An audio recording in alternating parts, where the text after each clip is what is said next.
Breaking news చూస్తున్నాం. గుంటూరు జిల్లా వట్టిచెర్కూరు మండలం ముట్లూరు గ్రామంలో జనసేన కార్యకర్తలపై టీడీపీ వర్గీయుల దాడి. ఈ విషయంపై మరింత సమాచారం అందించడానికి టీబీకే జాక్ అధ్యక్షులు దాసరి రాముతో AP bureau chief Srinivas phone లైన్లో సిద్ధంగా ఉన్నారు. సార్, మేము టీవీ1 నుంచి శ్రీనివాస్ని మాట్లాడుతున్నాం సార్.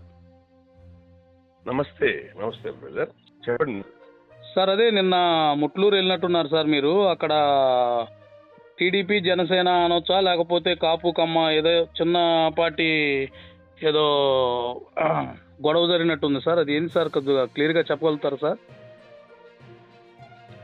ఆ ఊర్లో ఈ ముట్లూరు కాపులు కమ్మాసు ఇద్దరు ఉండే ఊరండి అది. అంతా బాగానే ఉంటారు కానీ ఆ ఊర్లో కమ్మ సామాజిక వర్గం నుంచి కళ్యాణ్ అని, గోగినేని కళ్యాణ్ అని ఒక అతను ఎవరు ఉన్నారు, ఎంపీటీసీ ఏదో మాజీ ఎంపీటీసీ సార్ అతను. అతను వైసీపీ పార్టీలో ఉన్న వ్యక్తే గతంలో. Okay sir. వైసీపీలో ఉండే వ్యక్తి అంతకుముందు రావిల కిషోర్ మీద ఏదో వినాయకుడి కార్యక్రమానికి వచ్చినప్పుడు ఇసుక పోసి ఆయన మీద బాగా మొదటి నుంచి కాంట్రవర్సీ గొడవలు దాంట్లో ఉన్న మనుషులే అతను రెగ్యులర్ గా అతను ఏదో ఒక ఈ ఏదో గొడవలకు సంబంధించిన యాక్టివిటీస్ లో రెగ్యులర్ గా ఇన్వాల్వ్ అవుతున్నాడు అతను. Okay okay sir.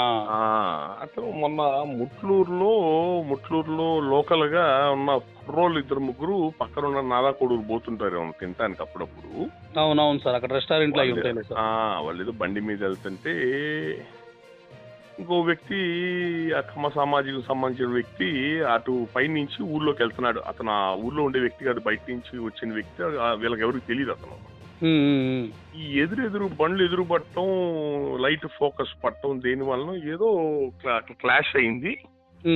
దాంట్లో ఈ ముగ్గురు, ఒక కుర్రోడు, ఒక అబ్బాయి కాపుల అబ్బాయి, ఇద్దరు బీసీలు వాళ్ళు. Okay sir. వాళ్ళు వాళ్ళలో ముగ్గురులో ఒక వ్యక్తి అతనితో గొడవ పడ్డారు, ఇద్దరు ఒకరొకరు గొడవ పడ్డారు. అంటే ఆ వ్యక్తి అంటే నేను అంటుంది, ఆ ముగ్గురులో గొడవ పడిన వ్యక్తి ఏ సామాజిక వర్గం సార్, ఏమైనా ఐడియాలజీ ఉందా? అట్లా లేదండి, ఆ గొడవ పడ్డ వ్యక్తి కూడా నాకు తెలిసే బీసీ సామాజిక వర్గం సంబంధించిన కుర్రోడే. ఓకే సార్, చెప్పండి. వాళ్ళ అవతల వ్యక్తి వాళ్ళతో గొడవ పడ్డ వ్యక్తి. ఏం లేదు, బండి పొరపాటున ఎదురుపడి లైట్ ఫోకస్ పట్టడం వల్ల వచ్చిన గొడవ అంతే. అదేలే సార్, అదేలే. అది అయిపోయింది, అరుచుకున్నారు, ఎవరిదాని వాళ్ళు వెళ్ళిపోయారు. వీళ్ళు ఊర్లో నారాకోడూరుకి వెళ్ళి ఏదో హోటల్ ఏదో తినేసి మళ్ళీ నిదానంగా రాత్రి 12 రిటర్న్ వచ్చారు. ఈ గొడవ పడ్డోడు ఊర్లోకి వెళ్ళి కళ్యాణ్ వాళ్ళ మిగతా వాళ్ళందరికీ ఇలా చెప్పి ఇలా గొడవ అయిందని చెప్తే వాళ్ళు వచ్చి ఊరు బయట వచ్చి అక్కడ ఇంకో వీళ్ళిద్దరినేమో కొట్టారు. ఇంకో బీసీ కుర్రోడిని బైక్ మీద బలవంతంగా ఎక్కించుకొని వాళ్ళ కమ్మాస్ ఉండే ఏరియా తీసుకెళ్లి కూర్చోబెట్టారు, ఎన్టీఆర్ విగ్రహం దగ్గర. వీడిని వాళ్ళ బండి ఎక్కించుకొని తీసుకెళ్తానికి చాలా ప్రయత్నం చేశారు. ఇతను అలివిగాలే కాపుల అబ్బాయి గణేష్ అనేవాడు. ఇది వాడిని ఎట్లా అంటే ఊర్లో అందరూ నిద్రపోతున్నారు, ఎవరు మేలుకొని లేరు. అదేలేండి. వాడిని గంటన్నర అంటే సీసీ కెమెరాల్లో పడ్డది మొత్తం ఫుటేజ్ అంతా. ఒక వీధి కుక్కని కొడతారు చూడండి జనం, అదే సార్, రోడ్డు మీద ఈడ్చుకుంటూ దాదాపు ఒక 15-20 మంది. అదే ఫుటేజ్ లో కూడా చూశాను సార్, ఏదో వాళ్ళ నాన్న కూడా పాదాయి పడుతున్నట్టున్నాడు, కాళ్ళు పట్టుకోబోతున్నాడు. అది ఎవరో ఒక ఇంట్లో మనిషి ఎవరో చూసి ఈ అబ్బాయిని గుర్తుపట్టి వాళ్ళ ఫాదర్ ఫోన్ చేశాడు. ఊర్లో మిగతా జనానికి తెలుసుంటే ఎవడు బతికి వెనక్కి వెళ్ళేవాడు కాదు, ఊర్లో జనానికి తెలుసుంటే రాత్రి పూట. అంతేగా సార్, మరి అంతేగా. ఊర్లో జనానికి, ఎందుకంటే ముట్లూరు ఊరు పుట్టిన తర్వాత కాపులు ఉన్న ఏరియాలో కాలు పెట్టిన మగాడు లేడు అక్కడ. అవును సార్, అవును. వీళ్ళు కూడా గొడవ పడరు. ఒకప్పుడు ఏవో ఫ్యాక్షన్ గొడవలు జరిగినాయి, అన్ని వదిలేశారు, అందరూ వదిలేశారు. ఎవరు బతుకులు బతుకుతున్నారు, ఎవరు ఇలా గొడవ పడే మనుషులు ఎవరు లేరు ఇప్పుడు అక్కడ. అవునవును సార్. ఆ పిల్లోడు తండ్రికి ఫోన్ చేసి చెప్తే అతను, పిల్లోడు తండ్రి, పిల్లోడు వాళ్ళ అక్క వాళ్ళు వచ్చి వాళ్ళు కాళ్ళు పట్టుకొని బతిలాడి, నీకు కావాలంటే రేపు మీరు పోలీస్ కేసు పెట్టుకుంటే నేను తీసుకొస్తాను మా అబ్బాయిని, లేదు మా ఓడేమో తప్పు చేస్తే చెప్పండి, రేపు పంచాయతీలో పిలవండి, ఓన్ తీసుకొని వస్తాను, మాట్లాడదాము. ఇట్లా కొట్టడం, మీ బండి మీద మీ ఏరియా లాక్కెళ్ళని ప్రయత్నం చేయటం ఇది కరెక్ట్ కాదని చెప్పని కాళ్ళు చేతులు పట్టుకొని కూడా బతిలాడే. మరి దారుణమైన సంఘటన సార్, చూసాం ఇందాక వీడియో ఫుటేజ్ కూడా. అది రక్కిపోద్ది ఎవరికైనా. అంటే కాదు, అది ఎట్లా ఉందంటే ఏదో కక్ష పెట్టుకొని కొట్టినట్టుగా. ఏదో రకమైన ఒక శాడిజం కక్ష అనమాట.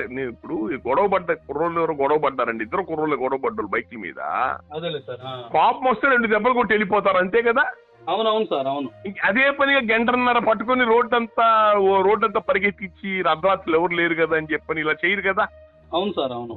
అది ఆ పని చేస్తే 2వ రోజు పొద్దున వీళ్ళు కాపులు కుర్రోళ్ళు తెలిసింది ఆ విషయం. వాళ్ళు రోడ్డు మీద కూర్చున్నారు. వాళ్ళు ఎవరు పోయినా ఇటు పోవాల్సిందే కదా అని చెప్పని వాళ్ళు ఒక 5-6 దొరికితే ఆవేశంలో 4 దెబ్బలు వేశారు వాళ్ళని. ఏదో బాబు ఏంది మా ఊరిని కొట్టారంట అని చెప్పాను. అంటే ఈ సీసీ ఫుటేజ్ చూడలా, చూస్తుంటే ఊరంతా ఎగబడి కొట్టేవాళ్ళు. ఊరిని జస్ట్ ఇన్ఫర్మేషన్ వచ్చింది తెల్లజాము నిద్రలో ఇచ్చేటప్పుడు జనానికి. ఇప్పుడు కూడా మీడియా దానిలో కూడా రాలేదు సార్ ఇంతబట్టి కూడా. మీరు మెయిన్ మీడియా ఈనాడు, జ్యోతి ఇవన్నీ ఎందుకు చూపిస్తాయండి, వాళ్ళని వదిలేయండి. అదేలే సార్. సాక్షి పేపర్ రిపోర్టర్ కాపోడే ఆ ఊర్లో. అవునవును సార్, ఐడియా. ఆడు చూపించాడు మరి ప్రతిపక్షం పార్టీ సంబంధించిన పేపర్ కదా. అవును సార్. వాళ్ళు ఇట్లాంటివన్నీ వెంటనే ఎక్స్పోజ్ చేస్తారుగా. అవును సార్. ఆడెందుకు చూపించలేదు, అదేలే ఆడెందుకు చూపించలేదు అంటే అందరూ అమ్ముడుపోయారు అక్కడ మీడియా వాళ్ళందరూ కూడా. దీన్ని కప్పిపుచ్చే పనిలో ఉన్నారు మీడియా వాళ్ళు, పోలీసు వాళ్ళు అందరూ కూడా కప్పిపుచ్చే పనిలో ఉన్నారు. నిన్న నేను కారంపూడి పాడేదో పని మీద పోతూ ముట్లు ఆగితే నాకు వెంటనే ఇంటెలిజెన్స్ వాళ్ళు ఫోన్లు, పోలీసు వాళ్ళు ఫోన్లు, సరే ఇలా మీరు వస్తున్నారంట చేస్తున్నారు, ఏమైనా ఏం జరిగిందని చెప్పి అంత కంగారు అన్ని ఫోన్లు చేశారు నాకు. అదేలే సార్. అంటే ఎవరు కప్పిపుచ్చాలని చూస్తున్నారు ఈ విషయాలన్నీ. అది జరిగితే వాళ్ళు వెంటనే మా ఊళ్ళో కొట్టారని చెప్పను ఇంకోటి ఏదో కేసు పెట్టారు.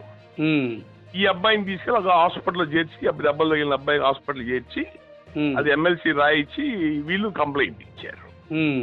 ఇస్తే ఆ ఆలపాటి రాజా మిగతా రాజకీయ నాయకులందరూ పోలీసు వాళ్ళ మీద ఒత్తిడి చేసి అసలు సీసీ కెమెరాలో ఉన్న కళ్యాణ్ని తప్పించి వాడు అమెరికా పోతున్నాడు నెలాఖరికి ఎప్పుడో. అవునవును సార్. వాళ్ళ పోనాటి రమేష్ అనేది మాజీ ఎంపీపీ సార్. అదే ఇతను వీడి పేరు తప్పించి మిగతా వాళ్ళు ఎవరో కొట్టారని చెప్పని ఎఫ్ఐఆర్ కట్టారంట. ఇప్పుడు అక్కడ గొడవైన దాన్ని డైవర్ట్ చేయటానికి, ఏమైనా చిన్న గొడవైన దానికి ఇలా కొడతారా అని డైవర్ట్ చేయటానికి ఆడోళ్ళు వెళ్తుంటేనో రాత్రి 10ంటికి ఆడోళ్ళు వెళ్తారండి గ్రామాల్లో బైక్లు వేసుకుని ఊర్లో బయటికి, లేకపోతే భార్యాభర్తలు ఇద్దరు ఎవరో పోతుంటేనో వస్తుంటే ఊర్లోకి వస్తుంటేనో వాళ్ళని ఆపి గిల్లారని, కదిలించారని, కావాలని ఎట్లా పడితే అసభ్యకరంగా మాట్లాడారని చెప్పని ఒక కొత్త కేసు సృష్టించారు వీళ్ళ మీద. అది ఇప్పుడు నేనేమంటానంటే ఈ తన్నులు తిన్న కుర్రోడు వాడికి ఎటువంటి రికార్డు లేదు, వాడు ఎక్కడ మళ్ళీ వీళ్ళు గంజాయి బ్యాచ్ అని సృష్టించారు వీళ్ళ మీద. వీళ్ళు ఈ పిల్లలు ఎవరైతే ఉన్నారో వీళ్ళు జనసేన పనిచేసేవాళ్ళు, వీళ్ళంతా జనసేన పార్టీ సంబంధించిన. మరి గంజాయి కేసు అని చెప్పి ఊళ్ళో ఇంకోటి చెప్పాలి వీళ్ళు గంజాయి బ్యాచ్ అని. అదే లేదు సార్. లేదా పోలీసు రికార్డులో ఉండాలని వీళ్ళు ఎక్కడో చోట. అవునవును సార్. వీళ్ళు గంజాయి బ్యాచ్ అని సృష్టించారు. ఆడవాళ్ళు కదిలిచ్చారు, వెళ్తున్న ఊర్లోకి వస్తున్న భార్య భర్తలు కలిసి అల్లరి చేశారని సృష్టించారు. వీళ్ళు ఇప్పుడు ఆ పనులు తిన్న పిల్లోడు కానీ 2వ రోజు పొద్దున ఆవేశపడ్డ పిల్లల మీద కానీ ఒక్క కేసు లేదు, వాళ్ళ మీద ఒక కేసు లేదు. ఈ మనుషుల మీద ఇప్పుడు దాదాపు 10 ఎలిగేషన్స్ ఉన్నాయి, రిపోర్ట్ కంప్లైంట్. అంటే ఎట్లా ఊర్లో యూరియా బస్తాలు, సొసైటీ సంబంధించి యూరియా బస్తాలది తాళాలు బగలు కొట్టి యూరియా బస్తాలు తీసుకుపోయారు రాత్రిపూట, దాని మీద కంప్లైంట్ ఉంది. పక్కన ఊరు కారంపూడిపాడులో ఒక 6 నెలల క్రితం ఓ భార్య భర్తల బైక్ మీద పోతుంది. అతను జనసేన ప్రెసిడెంట్ కారంపూడిపాడికి, అతని పేరు తోటకూర అంకమరావు. భార్యను తీసుకుని హాస్పిటల్కి అని చెప్పని సాయంత్రం పూట పోతుంటే వీళ్ళు తాగి కారులో వాడిని పక్క నుంచి ఆలోచించుకుంటూ పోతే వాడు సైడ్ మిర్రర్ తగిలి పడిపోయారు. పడిపోతే అతను బైక్ వేసుకుని వెంటబడి ఆపి, మనుషులా మీరు మానవత్వం లేదా, ఆ విధంగా తగిలిచ్చి పడిపోతాం మేము అవుతే పరిస్థితి ఏంటంటే అతని మీద ఎగబడ్డారు. ఆ ఊరిలో 4 వచ్చారు, ఏం జరిగిందని. వీళ్ళు ఫోన్ చేసి ముట్లూరు నుంచి 10 మందిని పిలిపించుకున్నారు. ఈ 15 మందిని 5 మంది కలిసి కొట్టారు. వాళ్ళు దౌర్జన్యం చేస్తే 15 మందిని 5 కొట్టారు కారంపూడిపాడోళ్ళు. మరి అంతే కదా సార్. మరి అంటే కోపం మీద, వాళ్ళు చేసిన కోపం మీద ఆ రోజు వీడు కళ్యాణ్ వాడు మనుషులు అంటున్నారు. తర్వాత 2వ రోజు వాళ్ళే కారంపూడిపాడోళ్ళే అకారణంగా మనం బయట వెళ్తూ మనకి గొడవ ఎందుకయ్యా, మన ముట్టూరులో కాపులు పెద్దలు ఉన్నారు కదా, వెళ్ళి వాళ్ళ దగ్గరికి వెళ్ళి వాళ్ళ అవసరం కూడా కబురు చేసి, మీ ఊళ్ళు తాగి వచ్చి రాత్రి ఇట్లాంటి పని చేశారు, కార్ డ్రైవ్ చేసి బండి మీద తీసుకొచ్చారు, అనవసరంగా గొడవ పెరిగింది, మళ్ళీ మీ ఊరు 10-15 మంది వచ్చారు మీదకి అని దాన్ని మర్యాద పూర్వకంగా మాట్లాడదామని చెప్పి నలుగురు కలిసి ముట్లూరు పోతే వాళ్ళ కమ్మాస్ ఉన్న ఏరియాలో కాపు కాసి 30-40 మంది మనుషులు నలుగురిని కర్రలతో బాధేశారు. లాండ్ ఆర్డర్ పూర్తిగా ఫెయిల్యూర్ అయినట్టే కదా సార్. మరి ఫెయిల్యూర్ కాకపోతే దీన్ని ఏమంటారు? అంటే వీడు ఇన్ని పనులు చేస్తున్నా వీడిని కాపాడుతున్న రాజకీయ నాయకుడు ఎవరు? వీడు ఇన్ని ఏదో పనులు చేస్తున్నా మనం ఒక చిన్న కేసుకే న్యూసెన్స్ కొట్టుదే మనకి. ఇన్ని ఏదో పనులు రావెల కిషోర్ బాబు SC/ST కమిషన్ వాళ్ళు వచ్చారండి. అవునవును, వాడి మీద ఈ కేసు ఇంకా పోలా. కోయిలమూడు విలేజ్ వాళ్ళతో గొడవ, పక్కన ఉన్న గ్రామంలో ఎస్సీలతో గొడవ. వీడు కోయిలమూడు వాళ్ళు కారు వేసుకొచ్చి కమ్మాస్ వచ్చి ఈ ముట్లూరు దగ్గర ఉన్న నాయుళ్ళు ఆటో ఉంటే ఆటో పక్కది బాయ్ అని గొడవ పెట్టుకుంటే వీడే వచ్చి ఆ కాపుల్ని ఆటోలు అదరగొట్టి పక్క పంపించి టీడీపీ ఆఫీస్ నుంచి ఫోన్ వచ్చింది, నా పరుపు తీస్తా మీరు పక్క జరగండి అని దౌర్జన్యం చేసి పంపించడం. ప్రతి దాంట్లో ఎవరు ఉండి కాపాడుతున్నాడు? ఏ రాజకీయ నాయకులు ఉండి? ఆలపాటి రాజా ఉండి కాపాడుతున్నాడా? మాకు పెద్దలతో కాపాడుతున్నాడా? లేకపోతే ఇప్పుడు మీ ఎమ్మెల్యే రామాంజనేయులు కాపాడుతున్నాడా? ఎవరు ఉంటే వీడింత ధైర్యం ఇలాంటి పనులు చేస్తున్నారు? మమ్మల్ని స్టేషన్ లో మమ్మల్ని ఏం చేయరు, వదిలేస్తారని కదా. ఆ కారంపూడి పాడోలు కేసు పెడితే కొట్టారని మొత్తం రాజకీయ నాయకులు అందరూ దూరి వాళ్ళ చేత క్షమాపణ చెప్పించా, ఇప్పటికిప్పుడు ఈ కేసు వదిలేసేయండి అని చెప్పి రాజీ చేయించారండి. ఒకటి కాదు, వీళ్ళ మీద ఎలిగేషన్స్. ఇప్పుడు ఈ కేసులో కూడా కళ్యాణ్ తప్పించారు. ఆడవాళ్ళు ఇప్పుడు ఆడవాళ్ళని కదిలిచ్చారని చెప్పనంటే ఇదే సీసీ ఫుటేజ్ల్లో ఆ ఆడవాళ్ళు భార్యాభర్తలు ఊర్లో పోతున్నట్టుగా బైక్ మీద పడాలగా ఆ టయానికి 10 నోటితో చెప్తే సరిపోదు కదండి. సీసీ ఫుటేజ్ లో ఉన్నాడు కదా సార్ కళ్యాణ్ అనే అతను, క్లియర్ కట్ కానొస్తున్నట్టున్నాడు. కళ్యాణ్ అందరూ ఉన్నారు.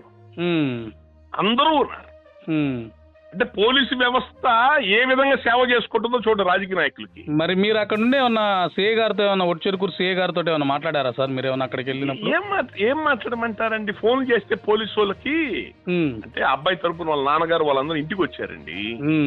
ఈ 2 రోజు మార్నింగ్ కొట్టుకున్న కుర్రోల్ని 2 స్టేషన్లో కూర్చోబెట్టారంట గుంటూరులో.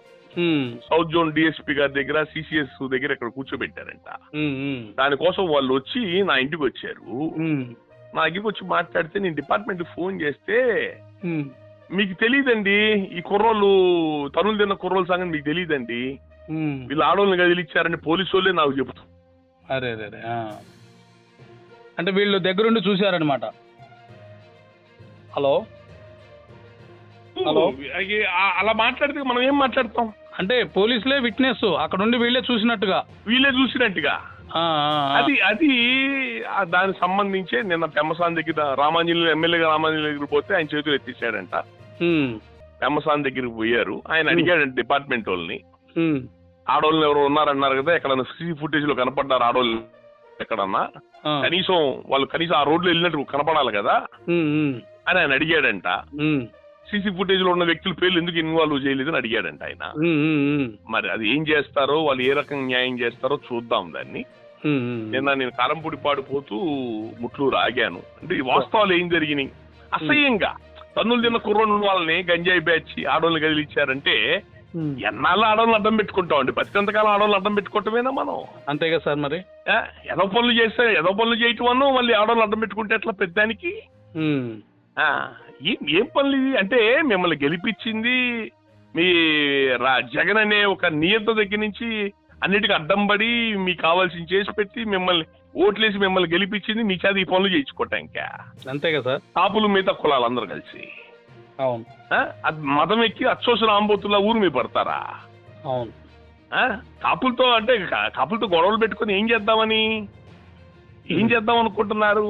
అంటే రేపు పవన్ కళ్యాణ్ ఎదురు చెప్తే ఓట్లు వేసేస్తారు, ఇప్పించాను వాళ్ళే వస్తారులే, పిచ్చోళ్ళలాగా వాళ్ళే ముందుకు వస్తారులే అనుకుంటున్నారా? ఇవన్నీ ప్రతి ఊర్లో జరుగుతున్నాయి బ్రదర్ ఈ విషయాలు. అన్ని చోట్ల ఇలాంటి సంఘటనలే జరుగుతున్నాయి, చాలా చోట్ల. అది ఖచ్చితంగా అందరు కడుపు రగిలిపోయి ఉన్నారు. రేపు దీనికి భారీ మూల్యం చెల్లించుకుంటది వీళ్ళ కూటమి ప్రభుత్వం, ఖచ్చితంగా మూల్యం చెల్లించుకుంటది. మరి చంద్రబాబు నాయుడు గారు, లోకేష్ గారు ఏంటో ఎక్కడ నిద్రపోతున్నారేమో. మా పవన్ కళ్యాణ్ గారు ఎట్లాగో ఆయన ఆఫీస్ లో ఉండరు, పేషీలో ఉండరు, ఎక్కడ ఉండరు ఆయన. ఆయన ఇప్పుడు 6 నెలలకు సంవత్సరానికి ఒకసారి వచ్చి కనపడిపోతుంటారు. ఆయనకి ఎట్లాగూ ఈ తెలియవు చెప్పినా ఆయన వినిపించుకోలేండి జనాల విషయాలు. ఇప్పుడు చంద్రబాబు నాయుడు, లోకేష్ మరి వాళ్ళు కూడా కళ్ళు మూసుకొని ఉన్నారేమో. వాళ్ళ సామాజిక వర్గం వాళ్ళు, టీడీపీ వాళ్ళు చేసే పనులకి వాళ్ళ పార్టీ భారీ మూల్యం చెల్లించుకోవాల్సి వస్తుంది. మరి వాళ్ళు కళ్ళు తెరిస్తే అదృష్టవంతులు, లేకపోతే రేపు లోకల్ బాడీ ఎలక్షన్స్ లోనే గోబర్ బగలు కొడతారు వాళ్ళని. Okay sir, thank you sir తమ్ము గారు. Thank you.